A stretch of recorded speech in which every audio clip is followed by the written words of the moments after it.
튼튼한 안무는 국군이 책임지고 장병들의 행복은 우리가 책임진다. 대한민국 국군 장병들의 행복 수호대. 우리는 장병 여러분께 꽤나 진심인 편입니다. 열린 병영 소통하는 병영으로 여러분들에게 한 발짝 성큼 다가가는 여기는 해군기입니다. 반갑습니다. 일주일 만이네요. 반갑습니다. 반갑습니다. 자, 오늘도 역시 저희가 시청자 여러분들께 반갑게 인사하고 시작을 했는데요. 네. 저희가 인사할 때 이제 보통 이제 고개를 숙여서 이렇게 인사를 하거나 아니면은 이렇게 좀 반갑게 손을 들고 네. 이렇게 인사를 하기도 하는데 군대에서의 인사법은 조금 다르죠? 군대에서는 제가 시범을 보이도록 하겠습니다. 청! 이렇게 이제 각을 잡고 제대로 하면 된다. 근데 이제 이게 계급이 좀 올라감에 따라서 조금씩 이제 꺾이는 그렇게 있습니다. 네, 그래서 그 차이는 있는데 대형님께서 어떤 식으로 경례를? 저 때는 화랑? 저는 화랑 부대였기 때문에 예, 경례구가 화랑이었어요. 병장들 호랑. 근데 이게 진짜 재밌는 게 예. 제대를 하시고 나서도 경례를 이제 요청을 드리면은 모든 분들이 다 눈빛이 이렇게 살아나요. 그럼요. 그게 너무 신기하더라고요. 네, 그때 에너지. 그 군기가 다시 돌아오나 봐요. 맞아요. 방금도 네 그럴 짬이 아닌데 그렇죠. 화랑 네. 화랑? 이 군에서 경례를 왜 하는지 혹시 소연 씨 알고 있어요? 군인 분들께서 모자를 많이 쓰고 있으니까 이게 전투모. 이렇게 인사하면 벗겨지니까 그런 거 아닐까? 근데 사실 잘 모르겠어요. 사실 입대할 때 가장 빨리 먼저 알려주는 게 이제 바로 경례거든요. 근데 이제 배운 대로 하는 게 또 이제 군인 정시이다 보니까 예. 바로 그냥 경례하고 그렇게 좀 지냈던 것 같습니다. 경례는 이제 오른손을 쫙 펴서 하잖아요. 그러니까 상대방에게 내가 무기가 없다는 걸 보여주는 또 의미도 있어요. 맞습니다. 자, 경례는 적대 의사가 없다는 걸 표현하는 방법이면서 상호 간의 존중과 전우애를 표현하는 예의라고 합니다. 그래서 보통 육군은 충성, 네. 해군, 공군, 해병대는 필승, 네. 그리고 부대별로 이기자, 전진, 선봉, 화랑처럼 그렇죠. 아우, 네. 빠트린 수준 잘 그럼요. 보죠. 아우, 예. 화랑처럼 각 섭섭할 부대의 거야. 역사와 전통을 담고 있는 구호도 다 있습니다. 사실 저는 이제 충성으로 배웠었는데 이제 GOP 최전방에 올라가면서 경례 구호가 충성 찾고 잡자로 바뀌었어요. 오? 충성 찾고 잡자로 바뀌었어요. 오, 찾고, 네, 찾고. 찾고. 예, 가서 서치, 간첩을 찾고 잡아서 포상 가자. 요런 느낌이었거든요. 예. 근데 사실 또 이렇게 보니까 또 색다른 것 같습니다. 네네. 근데 이런 거를 알아두면 언젠가는 쓸모가 있어요. 특히나 이제 술자리에서 군대 얘기 나왔을 때 아는 척하기 딱 좋거든요. 맞습니다. 너희 이거 아니 왜 경례를 하는지 왜 손바닥 왜 오른손 핀지 알아? 이런 거. 네, 그렇습니다. 장병 여러분들께 소소한 꿀팁과 알아두면 피와 살이 되는 정보까지 푸짐하게 전해드리는 행운기 오늘도 힘차게 시작해 보겠습니다.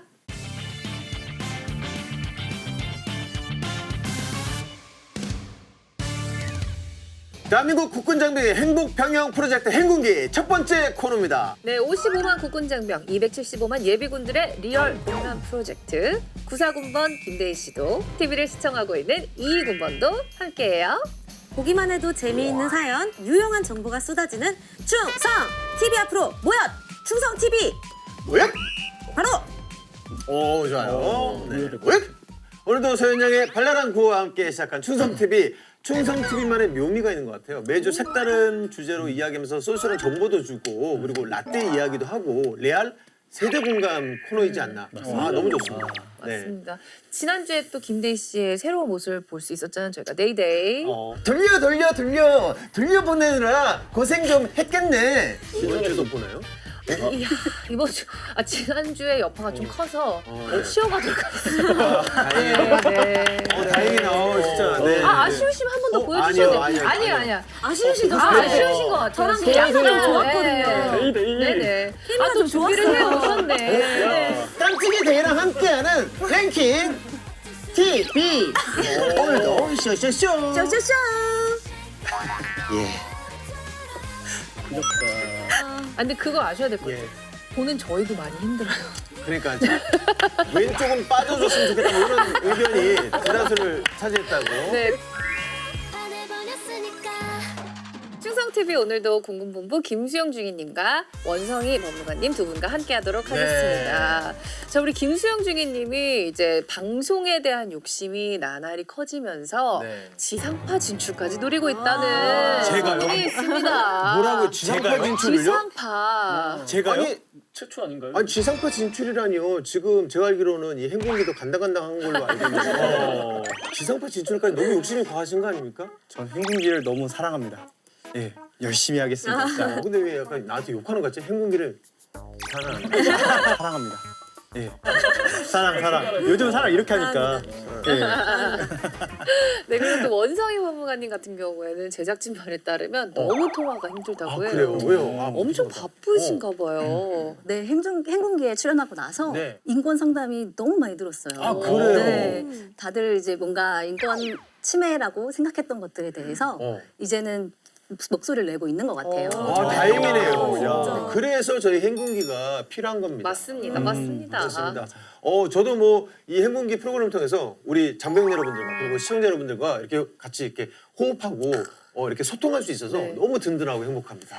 네. 자, 오늘은 어떤 재미난 사연이 대기 중일까요? 저번 주에는 이제 우리 장병들의 허기를 달래줬던 주제였잖아요. 이번 주에는 장병들의 진로에 도움이 되는 주제입니다. 그만큼 이제 살이 되고 뼈가 되는 이야기니까 다들 주목해 주시고 귀를 기울여 주시면 좋겠습니다. 좋습니다. 네. 자, 진로라면 지금 장병들 나이에 가장 관심도 많고 고민도 많이 되는 문제가 아닐까 싶은데 자, 사연부터 만나보겠습니다. 네. 안녕하세요. 저는 행군기를 사랑하는 애청자입니다. 동시에 아직 미필자이고요. 약 한 달 전으로 거슬러 올라가 명절 때 벌어진 일입니다. 네. 가족들이 오순도순 모여 명절 음식에 한 잔, 두 잔 술잔을 기울이고 있었습니다. 어느 정도 알코올이 들어가 살짝 알딸딸하다 싶은 그때 큰아버지가 금기어를 꺼내고 말았습니다. 내 군대 시절 생각나네. 나 때는 말이야 어디서 운전병이라 하면 막 엘리트 소리 듣고 그랬지. 밖에서 그 대빵 그 큰 그 군용 트럭 본 적 있지? 그 내가 몰았잖아. 그 내가 끌었어. 아니, 육군은 보병이죠.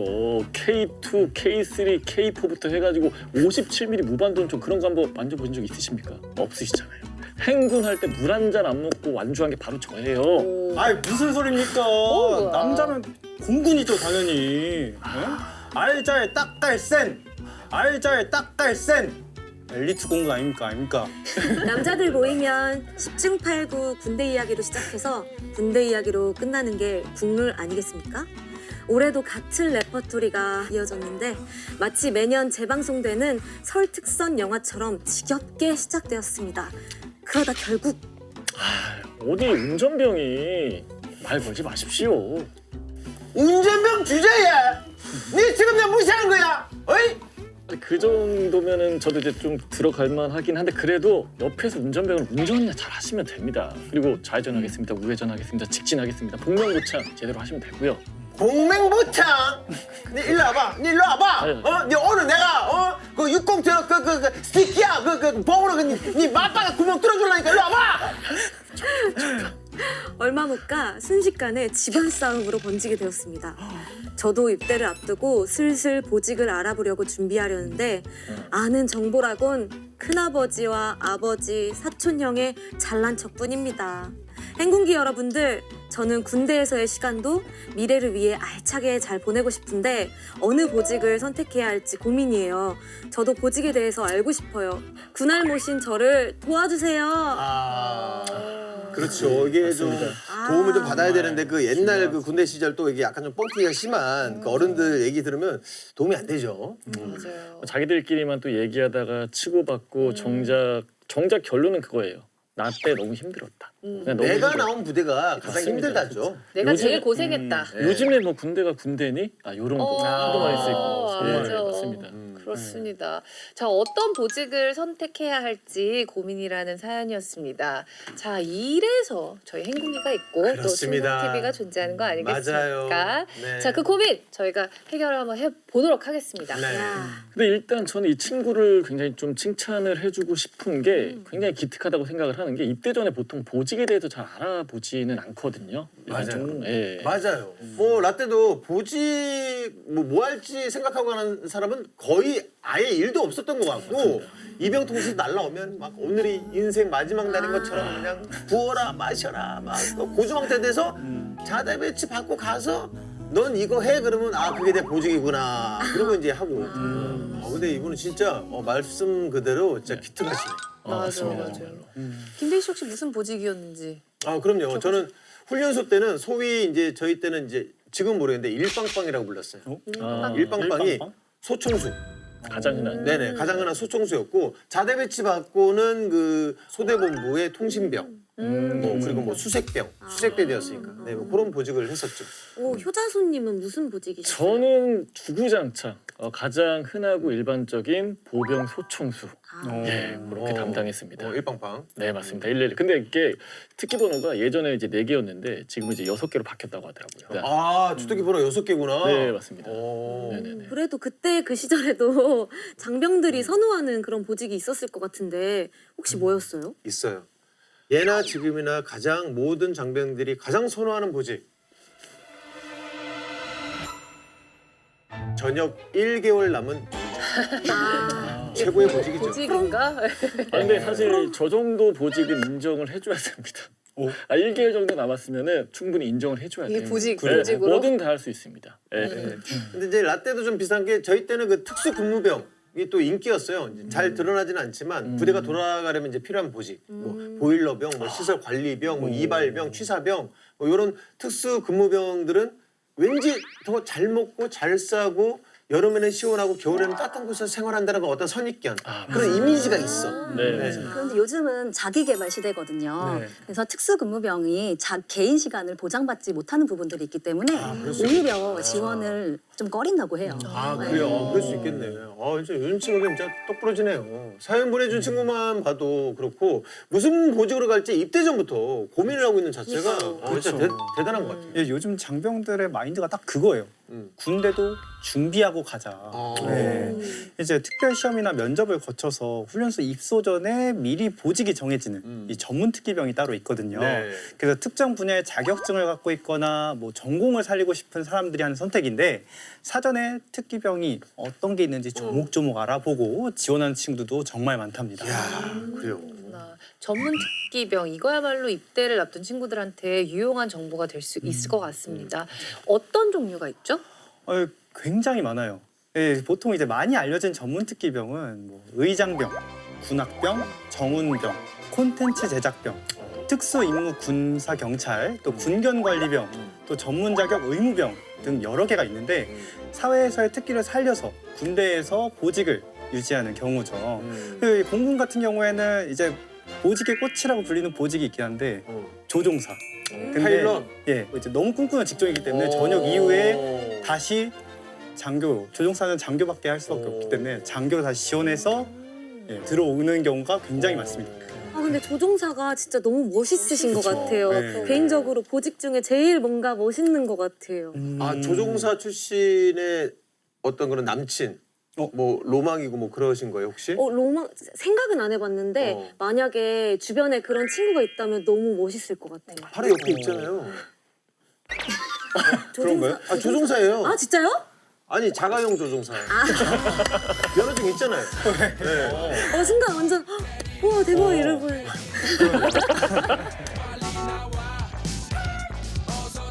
자, 그럼 이제 본격적으로 사연을 보내주신 우리 군알못분의 고민을 해결해 드릴 시간입니다. 네. 자, 군대에서 시간을 더 알차게 보내고 싶은데 어떤 보직을 선택하는 게 좋을까? 자, 이게 고민인데 그렇다면 제대 후에 사회에 나와서도 좀 도움이 될 만한 보직은 뭐가 있을까요? 자 오래 기다리셨습니다. 설마? 오늘도 자 소연이가 준비한 코너 속의 코너 군 랭킹 쇼. 오늘의 주제는 제대 후에도 도움되는 전역 후 땡큐 보직 베스트 5. 한 달 준비한 거죠? 이번 주도 역시 효자손님이 SNS를 통해서 설문조사를 해주셨는데요. 그럼 쟤랑 먼저 같이 너무 감사드리고요. 많은 예비역 장병분들이 전역 후 미래를 설계하는데 큰 도움이 되었던 보직을 선정해 주셨어요. 자, 그럼 시작해볼까요?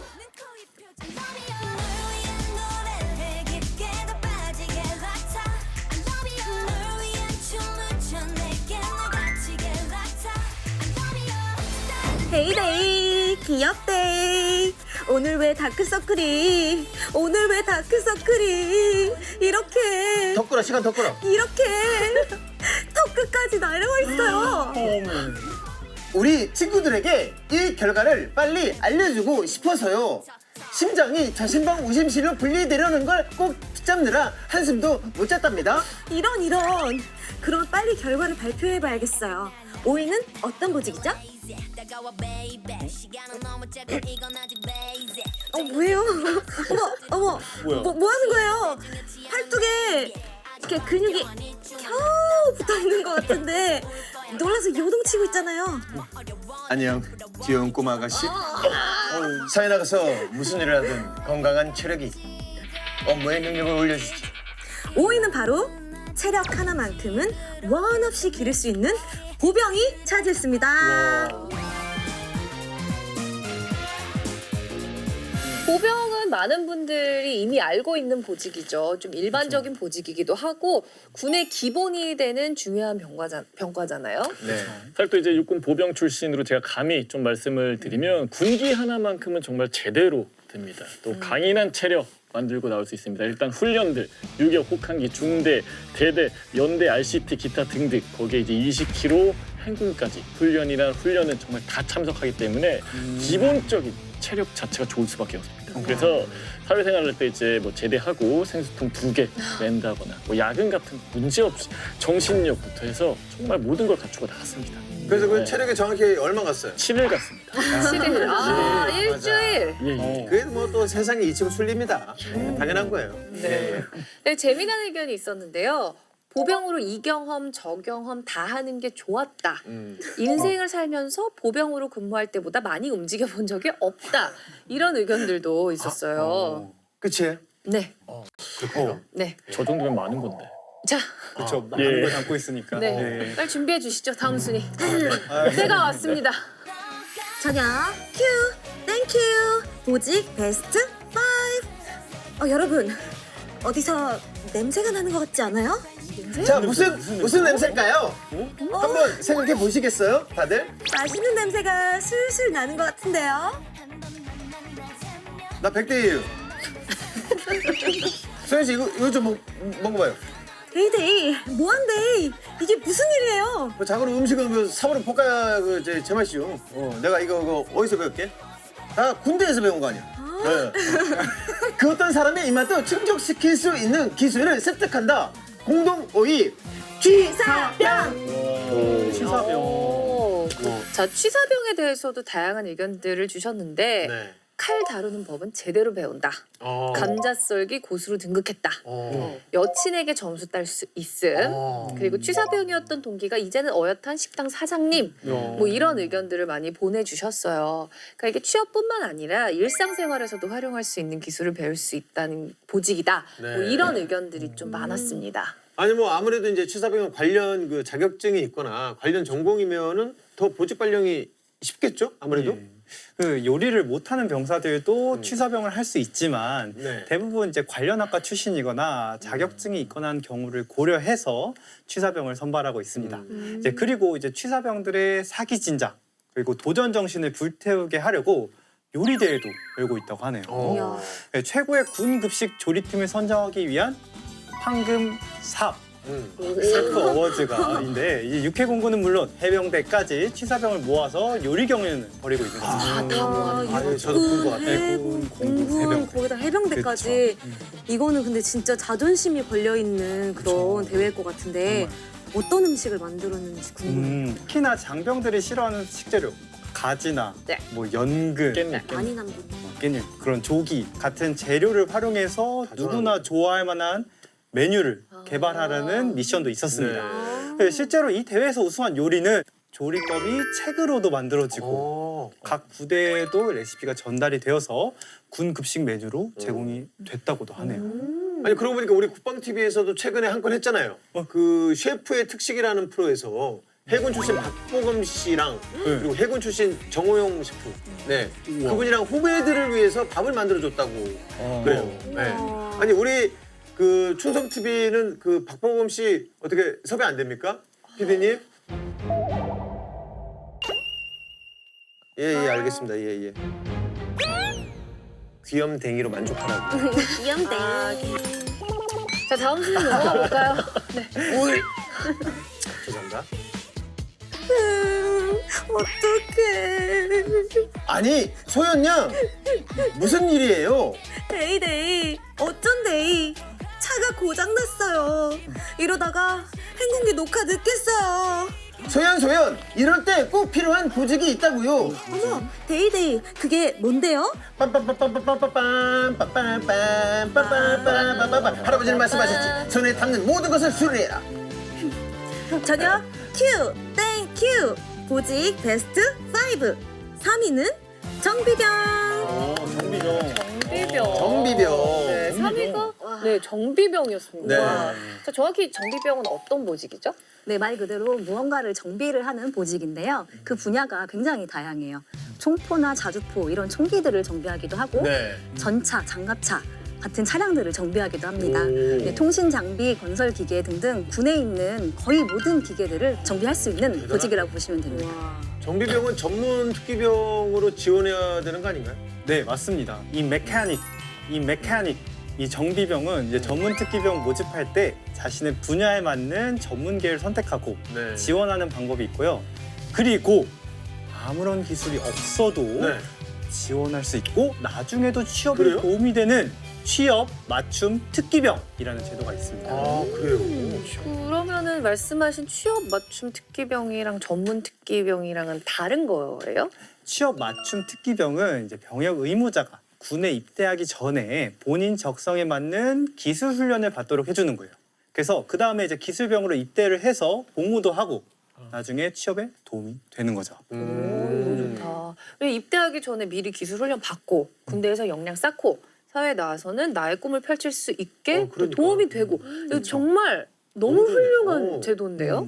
예, 그렇다고 볼 수 있는데 이 제도의 장점을 더 말씀드리자면 더 있어요? 입영 전에 기술 훈련 받는 동안 훈련비 일부를 지원받을 수 있고 취업 지원도 받게 됩니다. 24세까지 현역병 입영 또한 연기할 수 있다고 하네요. 야 군에서 기술도 가르쳐주고 좋네요. 나중에 취업할 때도 도움이 많이 되겠는데요. 이제 지원한 특기로 복무하기 때문에 취업 경력으로도 인정받을 수 있어서 말씀하신 대로 취업할 때 굉장한 도움이 되고요. 네. 이제 군 복무를 마치면 고용노동부, 국가보훈처, 어. 뭐 중소벤처기업부 같은 유관기관에서 취업 지원 서비스도 받을 수 있다고 합니다. 그렇군요. 자, 자신의 상황이나 진로 자격 요건을 고려해서 취업 맞춤 특기병이나 전문 특기병에 지원하는 거 정말 좋은 네. 방법인 것 같습니다. 자, 이제 저희가 1, 2위만 남겨두고 있죠. 아니요 오늘은 3위까지만 발표하고 다음 끝나게 주에. 됐습니다. 아, 데이데이 이번 순위는 도대체 뭐죠? 잠시만요. 10초면 돼요. 아니 이 많은 댓글들을 이 짧은 시간에 정리했다고요? 오타 하나 없는 깔끔한 문서 작성, 엑셀의 수식과 함수 기능을 적절히 활용한 빨라. 정확한 순위 산출. 아니 이게 가능하다고? 빨라. 이 정도는 껌이지 말입니다. 자네 혹시 군대에 있을 때 보직이? 사무의 신을 양성해내는 전선의 보직. 2위는 행정병. 행정병. 자, 그렇습니다. 행정병. 행정병은 사무 쪽으로 취업을 희망하는 병사들에게는 컴퓨터 활용 능력이나 실전 작업 능력을 키울 수가 있어서 좋죠. 군 복무도 하고 커리어도 쌓고. 네. 그러니까 두 마리 토끼를 잡을 수 있는 보직이잖아요. 그렇죠. 그래서 행정병들은 거의 뭐 엑셀과 한글의 신이 되어서 전역을 합니다. 라떼는 솔직히 행정의 행도 이제 몰랐었는데 꿀보직이라고 생각한 적이 굉장히 많았었거든요. 근데 실상은 또 아니더라고요. 네. 이 효자선님 말이 맞는 게 이제 컴퓨터를 다루는 보직이라고 해서 오해를 하는 사람들이 굉장히 많더라고요. 그건 완전히 경기도 오산입니다. 와. 저는 개인적으로 네. 그런 거 너무 좋아합니다. 네. 네, 행정병의 종류는 4가지로 분류할 수가 있는데요. 서무계, 보급계, 교육계, 병기계가 있습니다. 우선 서무계는 재정관리, 병력관리를 하고요. 보급품을 관리하는 보급계, 그리고 총이나 탄약 같은 병기계를 관리하는 병기계, 그리고 마지막으로 교육계는 부대 일정, 행사, 훈련을 도맡아서 정리를 하게 되는데 주로 엑셀로 자료를 정리하고 관련된 문서를 규정에 따라서 이렇게 만드는 일을 하죠. 몸이 편하다는 장점이 있긴 하지만 개인의 업무가 아닌 중대 대대의 그런 중대한 업무를 하고 있기 때문에 막중한 책임감을 갖고 업무를 해야 하는 보직입니다. 네. 근데 그러면 행정병은 그 특별한 기술이 없어도 누구나 지원을 할 수 있는 그런 보직인가요? 네, 워드나 커말 같은 전산 관련 자격증이 있거나 또 관련된 전문계 고등학교를 졸업한 경우 그리고 대학교 1학년 이상 재학 중인 경우에는 지원이 가능합니다. 자, 병무청 홈페이지에 자세하게 나와 있으니 자격 요건 미리 확인해 보시고 지원하시면 좋을 것 같습니다. 자, 이제 대망의 1위만을 남겨두고 있는데요. 1위. 자, 네. 제일 궁금합니다. 네. 그러면 저희가 한번 알려드릴까요? 데이데이. 데이데이. 데이데이. 데이데이. 이제 1위 발표만 앞두고 있는데요. 가장 많은 분이 선택해주신 보직입니다.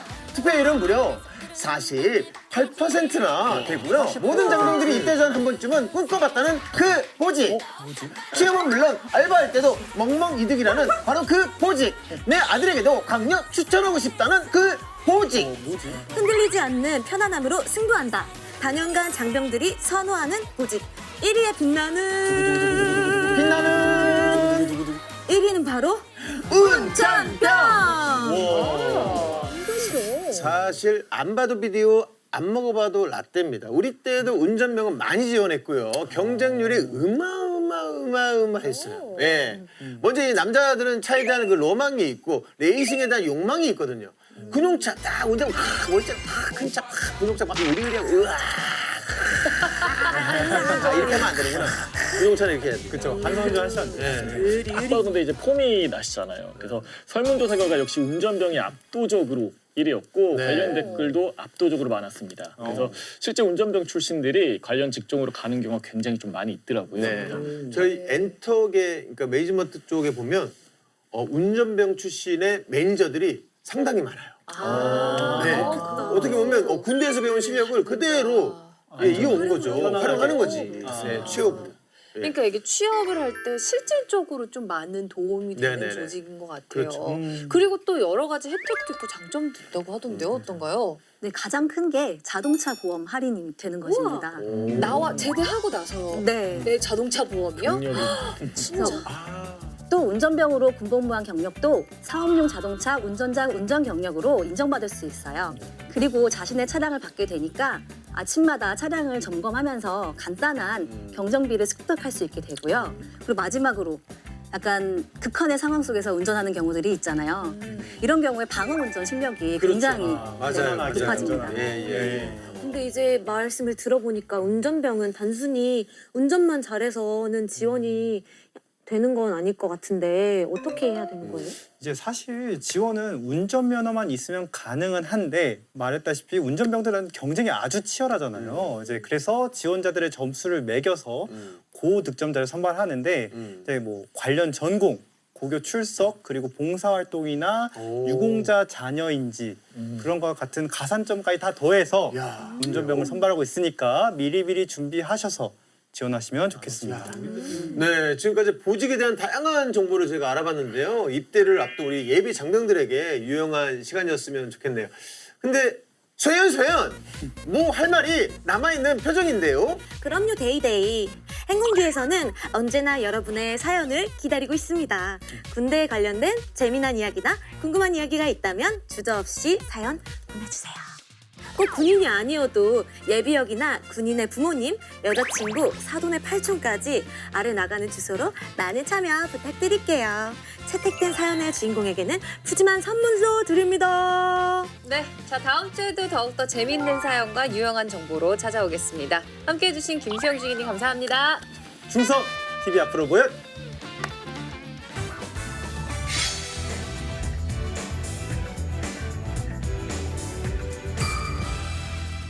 대한민국 국군 장병들의 인권을 사수하라. 행복한 내일을 위해서 그날의 사건을 되짚어보는 사건의 재구성 시간입니다.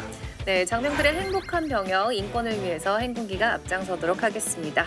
지금껏 관습이라는 이름으로 자행되어 온 악행, 그리고 불합리한 관행은 이제 안녕. 군에서 벌어진 하나의 사건을 다각도로 짚어보고 문제점을 하나하나 살펴보는 사건의 재구성입니다.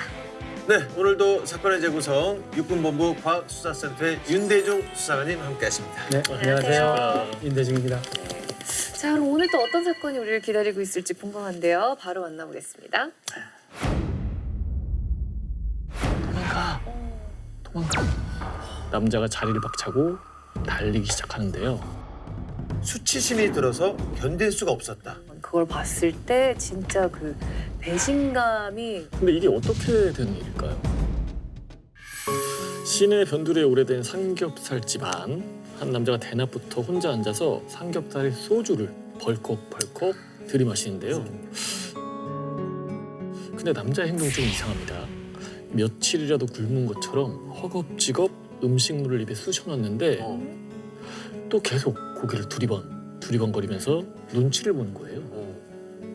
왜 그러지? 뭐 누가 쫓아오나? 뭐 쫓기고 있는 사람 아니에요? 그런데 이때 뚜벅 발소리가 남자를 향해 가까워지고 남자는 소주병을 뚫어져라 노려보고 있었습니다. 오, 상대방이랑 만나기로 한 건데 상대방이 늦어서 화가 난 건가요?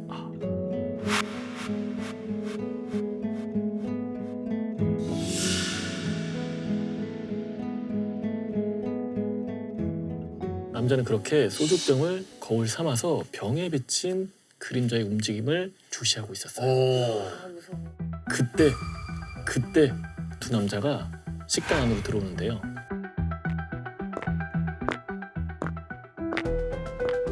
그러더니 남자 곁으로 다가가서 말을 건넵니다.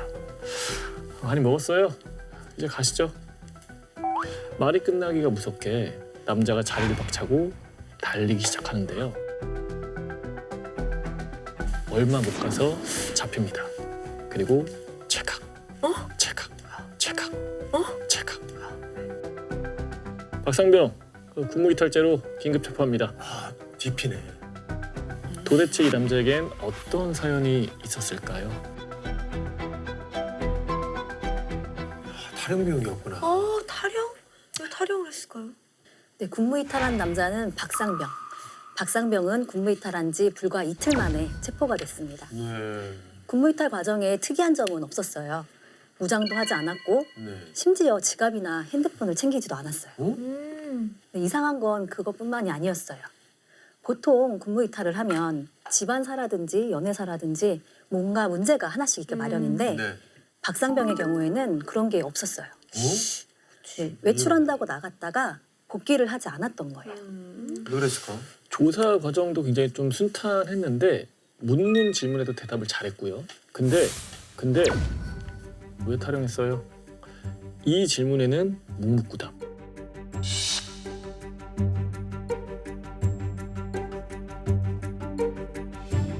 왜 탈영했냐니까 또 묵묵부답. 아니 무슨 일이 있었길래 대답을 안 하는 거죠? 그렇게 이틀을 아무리 구슬려도 입을 안 열던 박상병이 조사관을 부릅니다. 그리고 이걸 꺼내가 줍니다. 이게 당시 박상병이 소지하고 있던 건데요. 네. 꼬기꼬기. 뭐죠? 도움 배려 병사 상담일지? 병사명은 박상병이고 상담자는 손모모 중위. 내용: 지속적으로 군생활이 힘들다고 이야기함. 홀어머니가 식당 일을 하시는데 최근에 어깨를 다치셨다며 괴로워함. 지속적인 관찰이 필요함. 성격에 소심하여 선우임과 정상적인 관계 형성이 어렵다고 이야기함. 그러니까 뭐 박상병이 무슨 말을 했는지 무슨 행동을 보였는지 그거를 다 이제 기록을 해놓은 그런 일지인 거네요. 네.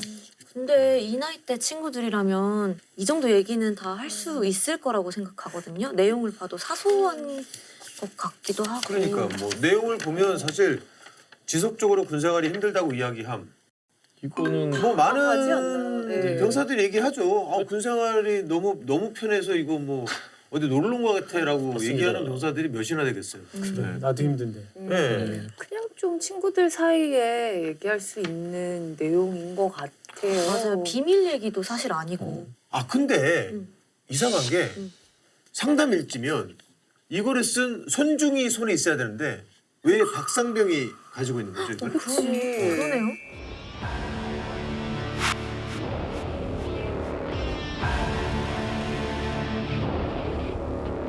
때는 6개월 전으로 거슬러 올라가는데요. 평소에 이제 박상병이랑 친했던 이병장이 박상병을 호출합니다. 야, 고민 있으면 속 시원하게 털어놔. 선임 좋다는 게 뭐냐? 하는 이야기에 별 생각 없이 고민을 털어놨죠. 군생활이 이렇게 힘들 줄 몰랐다. 원래 성격이 소심해서 선우님들과 친해지는데 시간이 좀 걸린다. 이후로도 이병장과 자주 고민도 상담하고 의지를 하고 지냈다고 합니다. 그런데 어느 날 좀 이상한 일이 좀 발생을 하는데요. 평소 친하지도 않았던 후임병이 박상병한테 다가오더니 박상병님 그 배가 나오셔서 군복이 좀 터질 것 같습니다. 군복이 배려 좀 많이 받아야겠는데요. 뭐야? 이렇게 아니 얘기했다고. 그 박상병의 선임도 아니고 후임이 그런 네, 얘기를 했다고. 갑자기 어느 날. 이거는 하극상 아닌가요? 그리고 너무 무례한 발언 아니에요? 좀 기분이 너무 나빠요. 네, 군대에서는 있을 수 없는 일이죠. 박상병이 불쾌감을 표시하니까 후임병은 이렇게 둘러댔어요. 친해지고 싶어서 그런 거다. 그냥 장난좀 친 거다. 네, 그런데 문제는 이런 일이 빈번하게 발생했다는 거죠. 네, 후임병뿐만 아니라 동료 병사들까지도 박상병을 대하는 게 달라졌어요.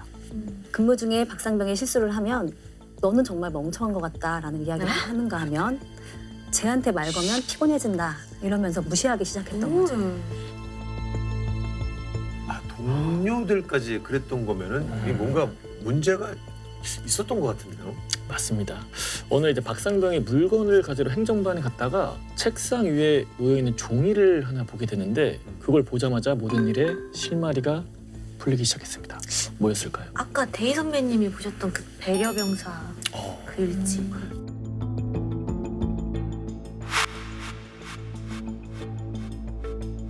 자신도 모르는 사이에 배려병사로 등록이 되어 있었고 그동안 이제 이병장과 나눴던 대화 그리고 간부들과 상담했던 내용이 빼곡하게 거기에 적혀 있었던 거죠.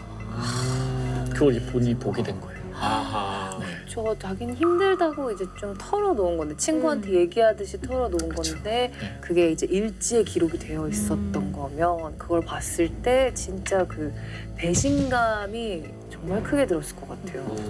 그래서 이게 당시 이제 박상병이 그 진술한 내용인데 한번 읽어 주시겠어요? 네. 관찰 일기를 보고 매우 화가 났고 특히 자기가 관심 병사가 됐다는 사실을 다른 부대원들이 알고 있을 거라고 생각하니 수치심이 들어서 견딜 수가 없었다. 근데 이게 어떻게 된 일일까요? 사건의 발단은 이병장이었습니다. 이병장은 평소 박상병의 고민을 들어줬잖아요. 근데 박상병이 자꾸 힘들다, 괴롭다 이야기를 하니까 담당 간부한테 보고를 한 거예요. 그리고 담당 간부는 박상병을 배려 병사로 등록을 한 거고요. 그런데 여기까지는 좋은데 진짜 문제는 여기서부터 시작을 합니다. 누가 소문내고 다녔구나. 문제는 또 이병장. 야 박상병 걔 좀 잘 지켜봐. 야, 이런 말 하면 안 되는데 관심병사 그거 뭔지 알지? 아무튼 그런 게 있어. 와 저렇게 말하는 게 더 얄미워요 진짜. 박상병이 배려병사로 등록됐다는 사실을 공공연하게 다른 부대원들한테 떠벌리고 다녔던 겁니다. 그래서 이제 다른 병사들 후임까지도 배려 병사라고 무시를 했던 거네요. 박상병은 그래서 담당 간부한테 바로 가서 따졌어요. 내가 왜 배려병사냐. 그런데 담당 간부가 이렇게 말을 했다고 합니다. 야, 뭐 별것도 아닌 걸 가지고 그러냐. 뭐 이런 거 가지고 난리 피우지 마. 이런 식으로. 아니 근데 이게 좀 애매한 게 그러니까 생각하기에 나름인데 물론 뭐 수심도 들고 뭐 힘들었겠죠. 근데 그렇다고 해서 탈영까지 하기에는 좀 그렇지 않나. 네, 그런데 박상병은 이 일이 있었던 후로 모든 행동 하나하나가 조심스러웠었다고 해요. 본인이 취하는 사소한 행동까지 모두 확대 해석하는 것 같고 감시의 눈초리가 계속되는 느낌을 받았다고 합니다.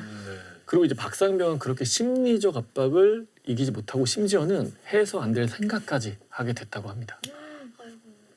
아, 근데 그렇게 뭔가 사람들이 다 알고 있고 괜히 막 나에 대한 시선이 그렇게 느껴진다면 그럴 수 있을 것 같기도 해요. 돌아버리지. 그래서 이제 동기들이 무심코 건네는 한마디 한마디에 의미를 부여하기 좀 시작을 해요. 가령 이제 밥 먹었냐? 라고 이제 동기가 이제 물어볼 수가 있잖아요.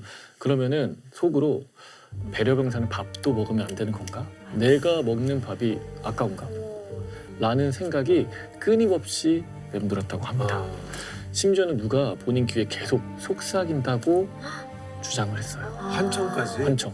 아, 도망가. 도망가. 아, 이거는 좀 우울증 증상 아닌가요? 아 이러면 이거는 심각하네요. 군생활 제대로 못해요. 네, 정상적인 생활이 안 되는데. 네, 이후로 박상병은 부대원들을 피해 다녔어요. 식사 시간에도 마주칠까봐 두려워서 굶는 일도 부지기수였고요. 그래서 결국 현역복무 부적합 신사를 신청해서 민간병원에서 정신과 치료를 받게 이르렀죠. 아, 정신과 치료까지. 네, 사건 당일도 치료를 받고 귀가해야 하는 상황이었어요. 그런데 도저히 부대로 발길이 떨어지지 않았던 거죠. 그래서 부대 근처에서 한참을 서성이다가 길거리에서 밤을 새우고 또 다음날 배가 고파서 식당에서 밥을 먹다가 붙잡힌 거라고. 아이고 안타깝네 진짜. 너무 마음 아프다. 자, 이 사건 다들 어떻게 생각하시나요? 너무 마음이 아파요. 사실 수치심이 들기 시작하고 사람들이 자기를 그렇게 보는 시선을 느낀다고 했을 때 이제 환청까지 들린다고 했잖아요. 되게 심각하고 거기에서 이제 마주치는 모든 사람들 한 명 한 명한테 다 좀 거부감을 느끼고 대인기피증 이런 것들이 좀 생길 것 같아요. 또 이제 본인이 몰랐으면 모르겠는데 알게 됐고 그 전에 또 고참도 아닌 후임이 와서 뭐 신체적으로라든가 좀 여러 가지 하극상이라든가 그런 말을 들으면은 정신적으로 굉장히 좀 힘들 수밖에 없을 것 같아요. 저 같아도. 사람과의 관계가 가장 힘들다고 하는데 또 군부대가 특수한 경우다 보니까 정말 피하기가 어렵잖아요. 어떻게든 계속 같이 지내야 되는데 거기에서 온 상처가 이제 계속 커지니까 진짜 좀 심각한 문제가 된 것 같아요. 네, 너무 안타까운 사연인데 사실 저희가 배려병사라는 용어를 계속해서 썼잖아요. 근데 조금 낯설어 하시는 분들도 계실 것 같아요. 예전에는 저희가 관심병사라는 맞아요. 표현을 많이 썼었는데 맞아. 제도가 바뀌면서 용어도 같이 바뀐 거죠. 네, 2015년도에 바뀌었는데요. 관심병사 하면 뭔가 부정적인 느낌이 들기 때문에 그것을 바꾸기 위해서 장병 병영생활 도움제도라고 명칭이 변경됐습니다. 그래서 이 중에서 도움과 배려 그룹 이렇게 나눠서 관리를 하게 되는데 도움 그룹은 상담이나 치료를 통해서 도움을 주면 병영생활에 적응을 할 수 있는 병사. 네. 그리고 배려 그룹은 세심한 배려가 있으면 적응이 가능한 병사. 이렇게 분류를 해놓은 거죠. 근데 이 사건에서 박상병님은 배려병사셨잖아요. 근데 배려병사 일지를 봐도 특이점은 없었던 것 같거든요. 되게 사소한 일들이었잖아요. 근데 배려병사가 되는 기준이 뭔가요? 네, 원칙적으로 배려병사는 결손 과정이거나 신체적인 어떤 결함이 있는 경우, 또 경미한 우울증이 있는 경우에 지정이 되고요. 도움병사는 자살을 시도한 경험이 있거나 또 범죄 이력이 있거나 또 심각한 우울증 이런 경우에 지정이 됩니다. 혹시 배려병사나 도움병사로 지정이 되려면 부대에 장병 본인이 직접 신청을 해야 되는 건가요? 그건 개인이 직접 신청하는 건 아니고요. 기준에 따라 부대마다 조금씩 다를 수는 있는데 보통 훈련소에 들어가면 생활지도 기록부 같은 걸 작성을 하거든요. 이때 가정 환경이나 교우 관계 이런 것들을 확인하는 과정에서 문제가 있는 경우에 군 생활에 적응할 수 있도록 배려병사로 등록해서 관리하는 경우가 있고 또 주기별로 진행하는 신인성 검사를 통해서 배려병사로 분류하는 경우가 있어요. 그러니까 부대에서 사건 사고를 일으킨 경우에도 관리 대상이 되는 거죠.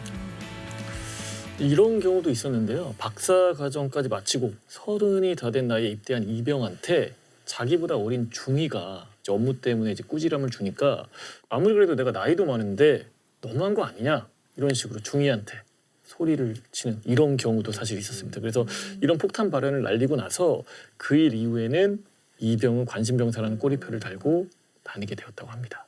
저 때는 이 그 여자친구랑 헤어진 병사 이 장병들이 그러니까 A급 관심병사 맞습니다. 이제 취급받는 경우가 많았어요. 그러니까 최우선으로 관리해야 되는 그런 대상. 왜냐하면 이제 마음이 이제 심란해서 무슨 짓을 할지 모른다. 그렇게 보는 거죠. 요즘은 어떤가요? 네, 구체적으로 좀 살펴봐야 되는데 네. 그냥 단순히 이별했다는 이유만으로 도움병사나 배려병사를 관리하는 건 아니고요. 그렇더라고요. 예. 네, 이별을 했는데 내가 지금 이 여자친구를 만나러 나가야겠다. 뭐 이런 식으로 군무이탈의 의지를 표력한다거나 네, 아니면 여자친구 때문에 너무 힘들어서 우울증을 느끼고 있다던가 네네. 이런 경우에는 도움 배려 병사로 관리가 될 수도 있겠죠. 근데 그 도움과 배려 병사로 지정이 되면은 뭐 막무가내로 다 휴가를 줄 수도 없는 일이고 그렇다고 다 그냥 괜찮아 훈련을 계속 그냥 아무렇지 않게 시킬 수도 없는 일이고 뭔가 관리가 그래도 군대 차원에서 이루어지고는 있는 거죠. 그럼요. 체계적으로 부대 내에서 그 전문 상담가님들이 계세요. 각급 부대에는 전체 다 그 전문 상담가님들에 의한 상담이 지속적으로 이루어지기도 하고 있고요.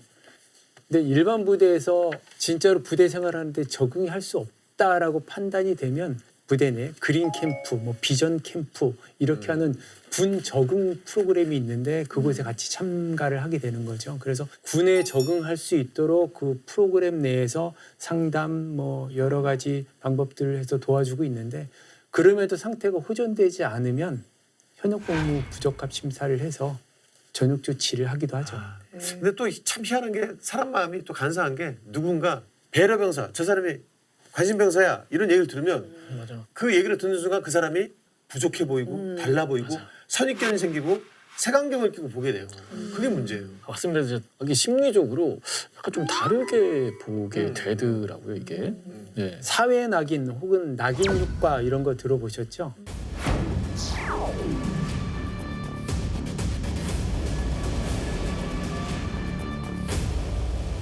범죄학 이론에서 나오는 이야기인데, 그러니까 상대방에게 부정적으로 이렇게 무시를 당하거나 어떤 치욕을 당하는 경우 상대방에게 낙인을 찍는다라고 얘기해서 그 사람은 계속 부정적인 생각과 부정적인 어떤 성향으로 계속 흘러갈 수 있어요. 그렇게 한번 부정적으로 생각을 하게 되면 그 병사가 무슨 행동을 하더라도 다 눈이 안 좋게 보이고 맞아요. 다 부정적으로만 네. 볼 수밖에 없는 거예요. 그 병사 입장에서는 엄청나게 모멸감도 느낄 수 있고 수치심도 느낄 수 있고 우울감도 되게 많이 느낄 수 있고요. 그러니까 괴롭히는 그런 병사들의 입장에서 보면 같이 배려하고 같이 돌보고 같이 어우러져야 할 대상인데도 불구하고 그런 배려병사나 관심병사라고 이야기하는 병사들을 잠재적 사고 유발자라고 그렇게 보고 계속 감시하는 데만 중점을 두는 거예요. 네, 실제로 도움 배려 병사라는 사실이 알려지면서 동료뿐만 아니라 후임병들에게까지 무시당한 사례가 있었는데요. 네네. 후임에게 5,700원을 빌려줬는데 후임이 570원만 돌려준 거예요. 570원만 돌려준 거예요. 그래서 후임에게 왜 570원만 갚아? 라고 물어봤더니 후임의 대답이 가관이었습니다. 진짜 멍청한 것 같아서 떠보려고 했다. 당신을 선임으로 인정할지 아니면 무시할지 정하려고 테스트를 해본 거다. 솔직히 정말 친한 친구가 그렇게 얘기하더라도 너무 화가 날 것 같은데 후임이 그러면 얼마나 화가 나겠어요 진짜. 이번 사건도 이제 이전까지는 좀 잘 지내다가 박상병이 배려 병사라는 걸 알게 되니까 무시하고 또 따돌렸다는 거잖아요. 근데 도대체 왜 그러는 건가요? 차라리 엮이지 않으려고 하는 거예요. 그리고 서열이죠, 그냥. 도움과 배려가 필요한 사람들은 나보다 서열이 낮고 못난 사람으로 인식하는 거예요, 그냥.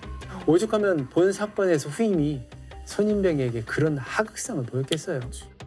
박상병님, 그 배가 나오셔서 군복이 배려 좀 많이 받아야겠는데요? 이쯤 되면은 배려병사, 도움병사를 지정을 안 하는 게 오히려 나을 것 같다라는 생각이 들 정도로 아직까지는 사실 순기능에 대해서 저희가 많이 듣지를 못했거든요. 네. 근데 사실 도움병사나 배려병사를 지정하고 관리를 하는 이유가 뭔가 어떤 돌발 상황에 대처를 하기 위해서 하는 거잖아요. 그러면은 실제로 도움병사, 배려병사들이 사건이나 사고를 일으키는 그 빈도수라든지 경우가 더 많은가요? 꼭 그렇지는 않아요. 오히려 도움 배려병사들에게 관심과 도움을 주면 누구보다 군생활을 잘 해내게 하는 경우도 많고요. 네. 저는 그 당사자 본인도 모르게 배려 병사로 지정된 거 이것도 좀 문제가 있다고 보는데 어떻게 보시나요? 네, 본인 모르게 배려병사가 지정된 것 이거는 인권 침해라고 할 수는 없어요. 아 그래요? 네, 왜냐하면 원칙적으로 누가 도움 배려병사로 지정됐는지 이거는 본인도 모르는 게 맞거든요. 개인 신상 비밀을 보장하기 위해서 병력 결산 심의위원회 외에는 자료를 공개하지 않고 있어서 이것이 외부에 유출됐을 때가 문제가 되는 거죠.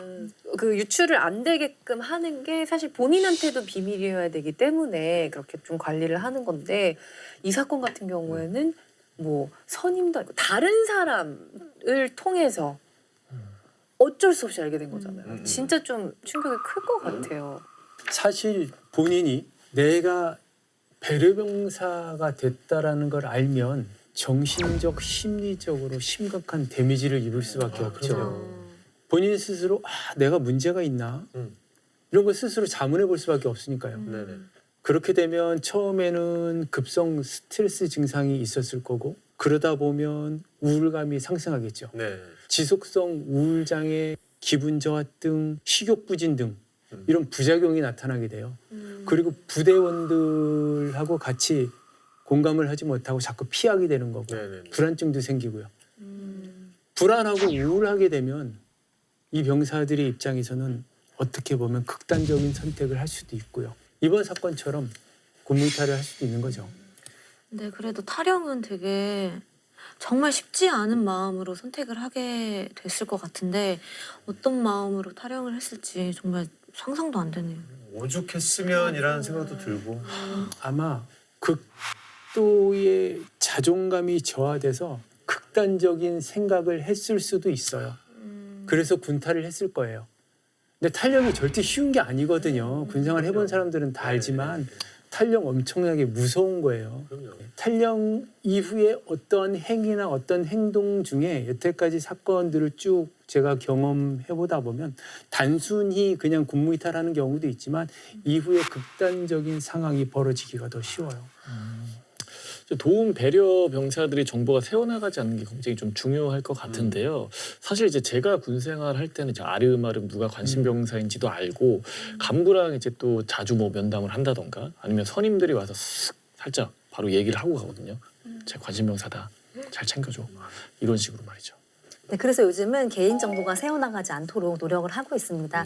지금 사실 이 사안처럼 유출된 적이 있었기 때문에 시스템을 아예 개편을 했어요. 그래서 1차, 2차 비밀번호가 따로 설정이 돼서 인사행정병 같은 경우에도 1차 비밀번호까지만 알고 거기에 필요한 업무를 할 수 있게 되는 거고 지금 이렇게 도움 배려 병사에 관한 일지를 작성한다거나 이런 것들은 2차 비밀번호를 알고 들어가서 할 수 있도록 행정보고관이나 이런 지휘관들만 할 수 있도록 조치를 하고 있습니다. 자, 그럼 오늘 사건 다시 한번 되짚어 보겠습니다. 평소 친했던 선임에게 상담했던 내용이 간부에게 전달돼 배려병사로 등록됐던 사연이고요. 이후 관련 내용이 부대에 소문이 나면서 따돌림을 당하게 됩니다.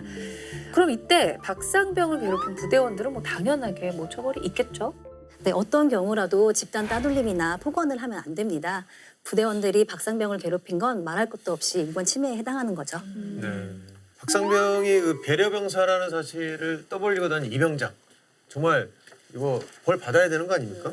네, 배려병사로 지정되었다는 말을 하고 다닌 건 명예훼손죄가 성립할 수 있습니다. 그래서 형사처벌도 가능하고요. 징계로는 휴가 단축이나 군기교육 이런 징계도 가능합니다. 근데 박상병이 원래부터 우울증을 앓고 있던 게 아니라 배려 병사로 지정이 되고 나서 그게 이제 부대에 알려지는 사건 때문에 우울증을 앓게 된 거잖아요. 근데 이렇게 군에서 우울증이 생겼을 때에는 어디에 도움을 요청해야 하나요? 그러니까 이런 장병들을 위해서 부대 내에 전문 상담가님들이 상주를 하고 계세요. 그래서 적극적으로 상담을 진행해야 되고 본인이 왜 괴로운지 만약에 신상 노출 때문에 괴롭다면 관련 이야기를 적극적으로 하고요. 개선해달라고 요구를 해야 되는 거예요. 이게 우울감, 우울증이 계속되면 나도 모르게 상담을 기피하게 되거든요. 그러다 증상이 점점 심해질 수도 있기 때문에 증상이 심해지기 전에 빨리 적극적으로 치유도 받고 검사도 하고 해서 마음의 치료를 받는 것이 중요합니다. 용기를 내서 목소리를 내야 되는군요. 그렇죠. 저는 좀 근본적으로 이런 문제들이 해결이 되려면 부대원들이 이제 도움병사나 배려병사에 대한 인식이 바뀌어야 될 것 같아요. 그러니까 말 그대로 배려가 조금 필요하고 도움이 조금 필요한 사람들이 뭐 이사하거나 문제가 있는 병사가 아니잖아요. 맞습니다. 도움 배려 병사로 지정되어 있다고 해서 그 병사들이 나중에 전역할 때까지 계속 도움 배려 병사인 건 아니거든요. 군 생활을 적응 잘하면 도움 배려 병사라고 지정이 되었다가도 군 생활 도중에 해제되기도 하고요. 그리고 군대는 하나의 목표를 갖고 있는 집단 공동체잖아요. 그러니까 남을 배려하고 남을 존중하다 보면 언젠가 자신도 배려받고 존중받을 날이 있을 거란 그런 것을 꼭 기억했으면 합니다. 네, 맞습니다. 지금도 분명 어딘가에서 배려와 도움이 필요한 병사들이 있을 거예요. 아주 조금만이라도 내 마음에 있는 이 편견을 지우고 주변 동료들을 뭐 따뜻하게 보살폈으면 좋겠습니다. 네. 네, 국군 장병 여러분들의 소중한 인권을 지키기 위해 국방 헬프콜 1303번이 24시간 365일 오픈되어 있습니다. 자, 여러분들의 인권이 침해됐을 때 언제든지 도움을 요청하시길 바랍니다. 자, 그럼 오늘의 사건의 재구성 여기서 마치도록 하겠습니다. 모두가 웃을 수 있는 군대가 되는 그날까지 아름다운 병영 문화를 만들기 위해 행군기가 함께하도록 하겠습니다. 다음 주도 많은 기대 부탁드립니다. 차렷 경례 해군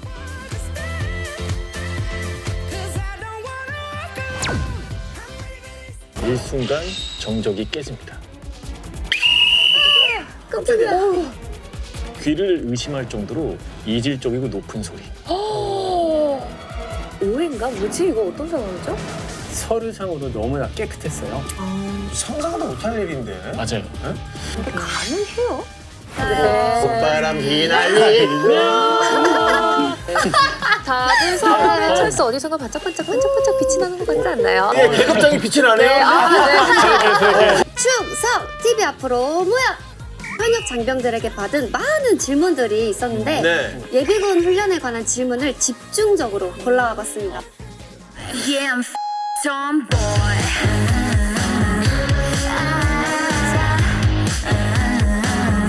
Yeah, I'll be the tomboy. This is my attitude. Yeah, I'll be the tomboy. That's why